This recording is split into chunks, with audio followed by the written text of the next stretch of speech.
Kepedihan Seroja.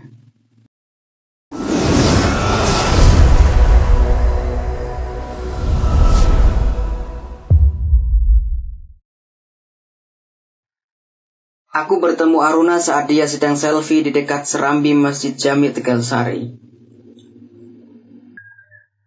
Tak jauh dari batu tangga peninggalan kerajaan Majapahit terpasang. Kupikir dia hendak menghampiriku, tapi ternyata dia melanjutkan selfie-nya di bangunan kuno beratap limasan sebelah timur masjid. Kang Dharma? Ya ampun, apa kabar Kang? Sudah nikah? Rumah Kang Dharma dekat sini ya? Dia memekik memanggil namaku. Beberapa orang menoleh ke arah kami, lalu dia menutup mulutnya saat menyadari suaranya terlalu lantang.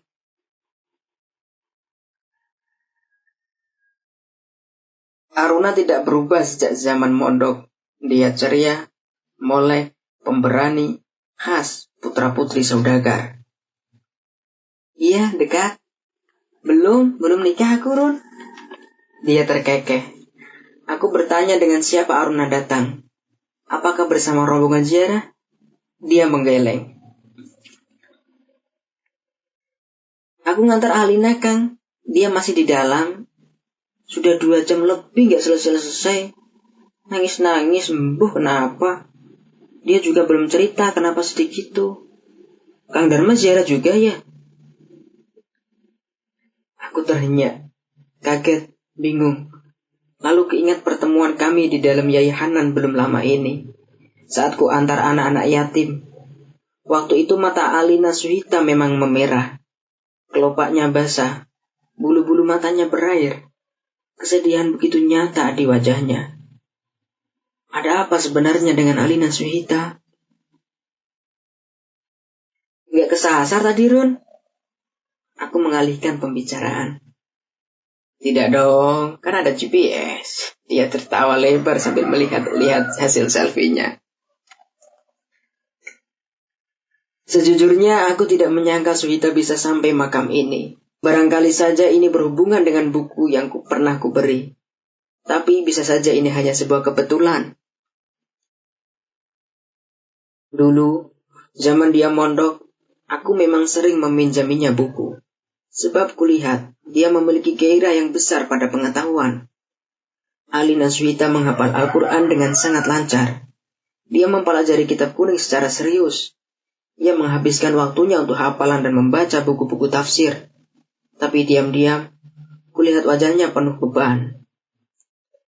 Jadi kupikir buku-buku bisa menghiburnya.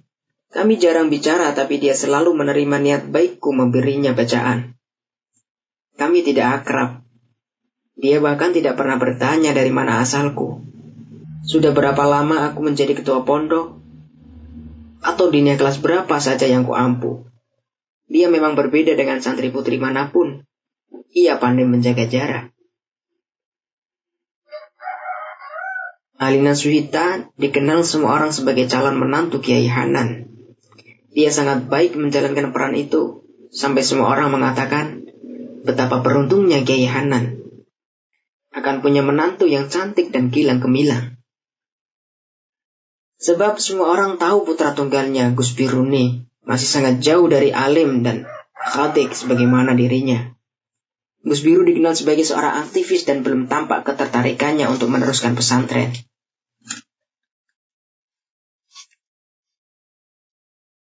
Aku kenal Kiai Hanan karena beliau adalah sahabat Kiai kami, Kiai Ali. Aku sering diminta menemui Kiai Hanan untuk menyampaikan atau menyerahkan sesuatu. Kabar yang kudengar, Kiai Hanan pernah menyuruh putra tunggalnya untuk mencari ilmu di Timur Tengah. Tapi ditolak. Ia lebih senang dan nyaman dengan kehidupan pergerakan. Mungkin sebab tirakat Kiai Hanan, ia menemukan calon menantu yang persis seperti doanya. Perempuan yang santun, pintar dan matang ilmunya. Dialah Alina Suhita. Apalagi, Suhita adalah putri Kiai besar. Ibunya yang asli Salatiga langsung bisa membaur di pesantren kakeknya. Ibunya seorang bunyai sekaligus pendiri semua lembaga pendidikan formal di lingkungan pesantren itu. Keluarga besar Alina Suhita terkenal di seluruh Mojokerto. Minat Suhita pada wayang dan dunia Jawa ia warisi dari kakeknya yang tinggal di Salatiga. Alina Suhita memang lebih sering pulang ke rumah kakeknya daripada ke Mojokerto. Dia menyukai wayang, menikmati itu sebagai sebuah selingan lalu jadi pedoman. Ia memang mewakili keanggunan dan kelembutan karakter perempuan Jawa. Jadi menurutku, buku-buku tentang dunia Jawa sangat penting untuknya. Tapi dia selalu berhati-hati. Setiap aku memanggilnya, kewaspadaannya padaku membuatku semakin menghormatinya dan tentu saja mengaguminya. Maka hadirnya dia di makam ini mau tidak mau membuatku terseret pada sebuah ingatan. Aku pernah memberinya buku berjudul Babat Cariyos Lalampahipun Raden Ngabahi Ronggowarsito di suatu malam saat bulan sabit perahu. Dari kakeknya, ia sudah pernah mendengar kehebatan sosok dan karya pujangga Jawa ini. Lalu buku yang kuberikan kepadanya mengajarinya banyak hal, terutama bahwa Ronggowarsito dulunya adalah seorang santri. Ia takjub pada cerita Bagus Burham, nama kecil Ronggowarsito, ketika mondok dulu. Saat aku mengajarnya kitab kuning dan teman-temannya di ruangan itu serius maknani, kulihat bukuku di balik kitabnya. Ia begitu menikmati gairahnya dalam mempelajari sejarah. Ia menekuni lembar demi lembar kisah Bagus Burham, seperti mempelajari kisah moyangnya sendiri. Kelak di kemudian hari, kesabaran Ki Ageng Hasan Besari dalam mendidik Bagus Burham yang nyeleneh, menjadikan Bagus Burham tumbuh menjadi sosok bernama Ronggowarsito, yang dikenal seluruh dunia sebagai pujangga Jawa yang masyhur. Waktu itu saat di luar hujan deras dan aku belum bisa pulang ke Pondok Putra, Suhita yang sedang mengembalikan absen di kantor Madin sengaja duduk di kursi depanku. Dia mengucapkan terima kasih karena buku yang kuberi begitu berarti baginya. Kulihat matanya berbinar-binar, membuat kecantikannya semakin memancar.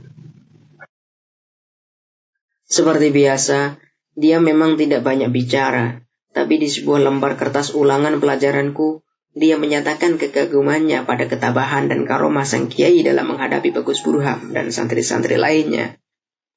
Ia mendamba sebuah pesantren seperti Gebang Tinatar di masa lalu, yang mampu mengislamkan seluruh masyarakat Ponorogo sampai lereng Gunung Lawu, mengajar dengan penuh kelembutan dan kebijaksanaan. Bulan-bulan setelahnya, aku meminjaminya buku terjemahan Serat Hidayat Jati dan Serat Adi Nirmala karya Ronggowarsito. Aku juga meminjaminya buku-buku terkait tasawuf Islam dan Jawa. Saat mengembalikan buku, dia bertanya kepadaku, di mana letak makam gurunya Ronggowarsito di Gebang Tinatar. Ia ingin ziarah ke makam Ki Ageng Hasan Besari. Aku menjelaskan kalau makam itu berada tak jauh dari rumahku. Secara naluriah, aku ingin mengajaknya ke sana. Tapi aku tahu itu mustahil. Jadi yang kukatakan adalah, kelak Gus Biru akan mengantarmu ke sana. Setelahnya, kalian berdua akan menikmati sate Ponorogo yang lezat tak tertandingi. Aku masih ingat senyumnya saat kalimat itu kulontarkan. Maka saat sore ini aku bertemu Aruna di luar makam, dan ia mengatakan bahwa Suhita sedang terisak di depan pusara sampai berjam-jam. Sementara Gus Biru tak di sampingnya, aku tahu ini adalah firasat tidak baik. Aku hendak menyusulnya ke makam, tapi Aruna menahanku. Dia ingin aku bercerita tentang makam ini. Dia heran dengan banyaknya orang berziarah. Ku bilang padanya sore ini tidak terlalu ramai. Kalau dia datang di malam Jumat, dia tidak akan bisa leluasa bicara denganku karena ribuan manusia berdoa dan berjubel di sini. Aku menjelaskan kepada Aruna bahwa Ki Ageng Hasan Besari adalah paduan sejati Islam dan nasionalisme. Nasabnya dari pihak ibu terhubung sampai Kanjeng Nabi, sedang nasabnya dari pihak ayah sampai pada Raden Wijaya, penguasa Majapahit. Aku ingin menemui Suhita di dalam dan merasai dukanya. Tapi Aruna bertanya siapa saja murid Ki Ageng Hasan Besari. Lalu kusebutkan bahwa ribuan murid beliau tersebar jadi cikal bakal pesantren di seluruh negeri. Aruna melongo saat kujelaskan bahwa Ki Ageng Hasan Besari adalah guru dari Pakubuwono II, penguasa Kasunanan ke Surakarta. Beliau juga guru dari Hos Sokro Aminoto, tokoh pergerakan nasional, dan Ki Ageng Ronggowarsito sang pujangga Jawa. Lalu seperti yang kuduga, Aruna ingat bahwa Swita sangat mengagumi sosok itu. Bahkan Aruna bilang, tadi secara khusus Swita memintanya berhenti sebentar di depan pelang madrasah Aliyah Ronggowarsito, lalu mengamati nama itu lekat-lekat. Aruna juga ternyata ingat bahwa Swita selalu mendekap buku pemberianku yang menjelaskan tentang perjalanan Ronggowarsito menuntut ilmu di sini. Kalimat Aruna yang terakhir ini membuat kekhawatiranku pada Swita tak bisa kupendung lagi. Sudah ya Run, aku mau ziarah dulu. Sebentar Kang, kenapa Kang Dharma belum menikah? Kan gampang toh tinggal minta lamar ke Abah Yai. Dia terkekeh. Belum ada yang cocok Run.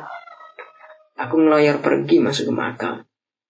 Run, kalau saja kamu tahu, sebelum kupastikan sahabatmu itu bahagia di kerajaannya yang baru, aku tidak mungkin bisa membangun sebuah hubungan dengan orang lain.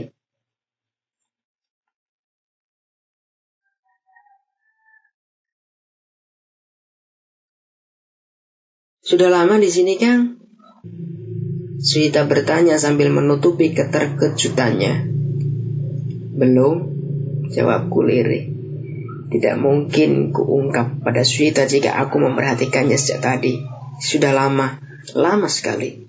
Aku di belakangnya melihat tubuhnya terisak merapal doa. Aku hancur melihatnya terisak-isak. Tapi dia di depanku, menampilkan sebuah ketegaran. Alina Suhita, sejak awal aku mengenalnya memang seperti kembang teratai. Dia mekar, tumbuh lurus di atas permukaan air, tapi tidak tenggelam. Ia tegak seperti teratai meski kadang air itu berlumpur dan kotor. Ia tenang dalam keindahan, berdiri di atas daunnya yang besar seperti atalam, mengapung di air. Ia tampil dalam keanggunan, tumbuh menawan, pesonanya tetap terjaga. Ia bukan kembang yang biasa dipetik. Ia adalah ketenangan yang berjarak.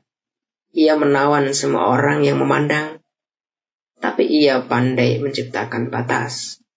Dialah Alina Suhita, yang sore ini tampak tak berdaya, seperti teratai yang diamuk ganasnya cuaca. Matanya tahu aku memikirkannya, tapi dia tidak pernah membiarkan kekhawatiran menyusup di antara kami. Ia seperti ratu, melindungi kerajaannya, melindungi kehormatannya. Ia memang Dewi Suhita. Dia tertunduk, memikirkan sesuatu yang dalam. Ia menghindari tatapan mataku. Bahkan untuk menengadah ke arahku pun ia tidak mau. Ya, aku tahu dia menyimpan sesuatu. Dan itu bukan sesuatu yang manis. Ia takut aku bisa menemukan lukanya saat ku selami samudera matanya. Rumahku dekat sini, Lin. Monggo mampir. Atau kita makan dulu di Depot Anugrah, di area parkiran. Aku tak mungkin bertanya tentang air matanya, walaupun aku sangat ingin mengetahuinya. Dia menunduk. Boten, Aruna terburu-buru, Kang. Kami harus lekas sampai rumah. Padahal aku tadi sudah tanya Aruna dan dia mau. Dia sudah urus semuanya. Kau butuh makan, Suhita. Jangan biarkan tubuhmu tersiksa. Aku tak bisa mengatakan itu. Dia memalingkan muka, menarik napas panjang. Aku tahu dia sedang menahan perasaannya agar tak tumpah begitu saja di hadapanku. Suhita, apa yang membuatmu berlinang? Bukankah kau menggenggam inti dunia? Kemasyhuran, kehormatan, cinta kasih, juga kemuliaan, Suhita. Aku tak sanggup melihat pipimu basah. Apa yang tumbuh dalam derian itu? Siksa batin seperti apa yang kau rapal di malam-malammu?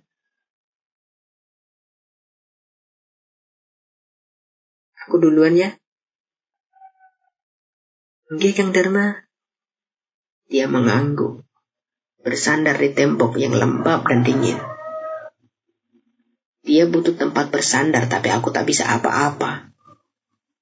Dia menaruh kepalanya di pusara Kiai Ageng Hasan Besari, lalu menangis lagi. Aku tidak jadi pulang, mengamatinya dari dalam masjid.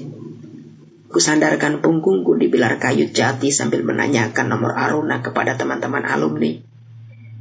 Aku tahu, kelak akan membutuhkannya.